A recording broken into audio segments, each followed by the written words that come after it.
This happened to me back in 2019 when I was working the overnight shift at a 24-hour Shell station just off I-65 in southern Indiana.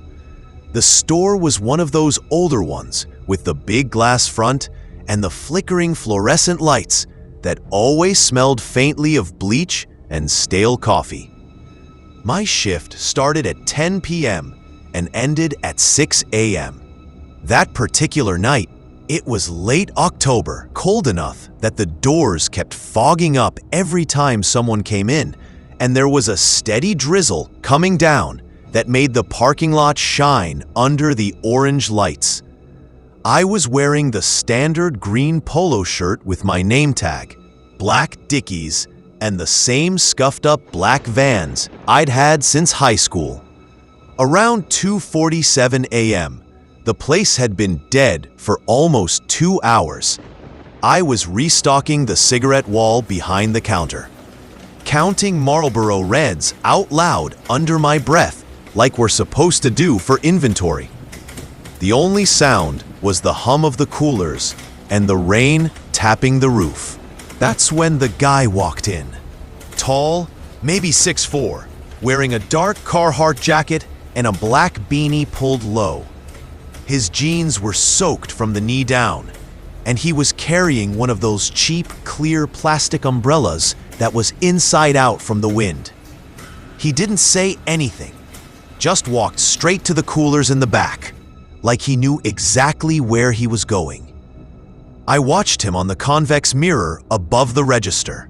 He opened the door, stood there for a long time staring inside, then closed it without taking anything.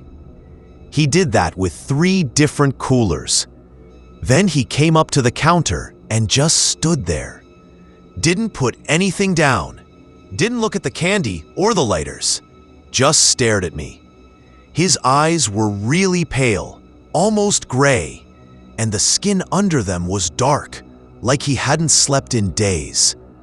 I asked if he needed help finding something. He didn't answer. He just tilted his head a little and kept staring.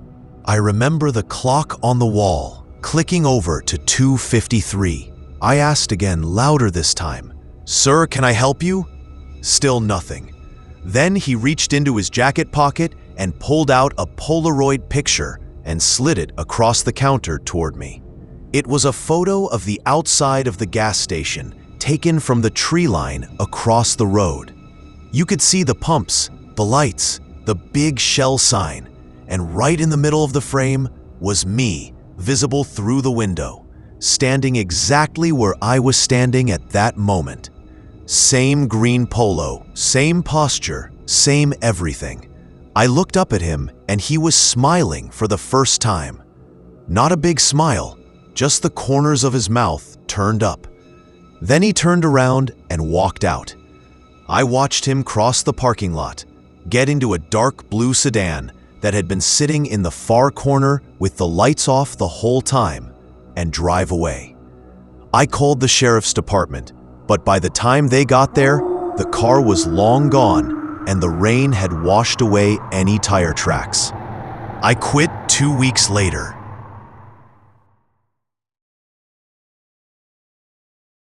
This was submitted by someone who wishes to remain anonymous. I used to work night audit at a Red Roof Inn off Route 46 in New Jersey. The building was 2 stories, horseshoe-shaped, with the office right in the middle facing the parking lot. Shift was 11 p.m. to 7 a.m. It was January 2022, the kind of cold where the air hurts your face, and we'd had an ice storm earlier, so everything outside was glazed over. I was wearing a gray hoodie under my uniform shirt because the heater in the lobby barely worked. Around 3:10 a.m., I was running the night report, the printer making that slow, grinding noise it always did. The lobby was empty, except for the fake plant in the corner and the TV playing some infomercial on mute. The phone rang. Internal line, room 212. I picked up, and a man's voice, very soft, asked if we had any extra towels. I told him I'd bring some up. I grabbed 4 from the laundry room and took the stairs because the elevator was slow. Room 212 was at the far end of the second floor, past the ice machine that always smelled like mildew. When I got there, the door was cracked open about 2 inches, security latch still on. I knocked and said, "Housekeeping?" No answer. I can see the TV inside flickering blue light across the carpet. I knocked again, louder. Still nothing. I figured the guy fell asleep, left the towels on the floor outside the door, and started walking back. Halfway down the hall, I heard the door open behind me. I turned around, and the guy was standing in the doorway wearing nothing but boxer shorts, holding the towels I'd just left. He was maybe 30, average build, short brown hair, completely ordinary looking, except his eyes were open way too wide. He asked if I could come in and help him with something. I told him no, that's against policy, and kept walking. When I got back to the lobby, I pulled up the registration for 212 on the computer. The room was supposed to be empty. It had been vacant since checkout that morning. I checked the key log. No keys had been issued. I called the room from the front desk. It rang 12 times, then picked up. Same soft voice just said, "Thank you for the towels," and hung up. I locked the office door, called my manager, and waited in there until the day shift guy showed up at 6:45. Housekeeping went up together, and the room was empty. Bed hadn't been slept in. Bathroom was dry, no luggage, nothing. The towels were folded neatly on the desk, exactly how we fold them.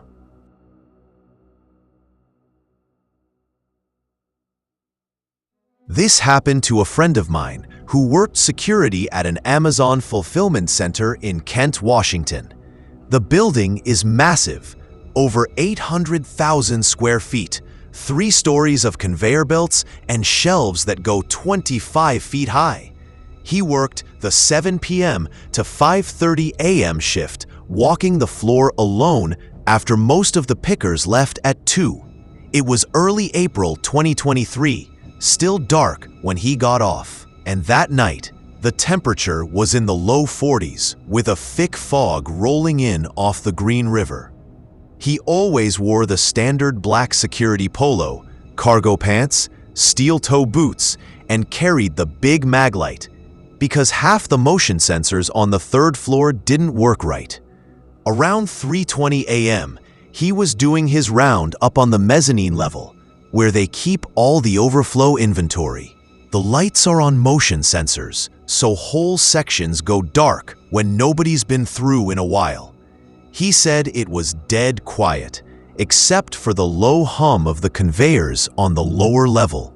He turned down aisle R19 and his flashlight caught movement about 50 feet ahead. Someone in a gray hoodie walking away from him between the racks. Company policy says no hoodies on the floor for safety reasons, so he called out, "Hey, you can't be up here. Shift's over." The person didn't stop, just kept walking at the same steady pace and disappeared around the corner into aisle R20. He followed, sweeping his light back and forth. When he got to the corner, there was nobody there. The aisle was empty all the way to the far wall. He radioed it into the control room, told them he had an unauthorized person on the mezzanine. Control said all doors were secure. Nobody had badged in since 1:45 a.m., and the cameras showed the entire 3rd floor empty. He kept doing his rounds anyway. 20 minutes later, he was back in the same section and found a single AirPod sitting in the middle of the floor in aisle R19, right where he'd first seen the hoodie. It was still warm when he picked it up. He put it in his pocket and kept walking.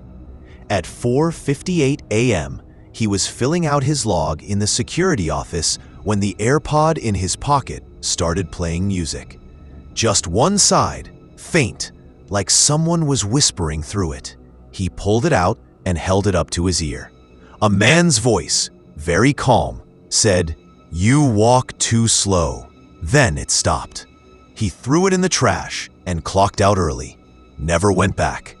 That's it for tonight. If you have a true story you want read, send it to me. I'll see you in the next one.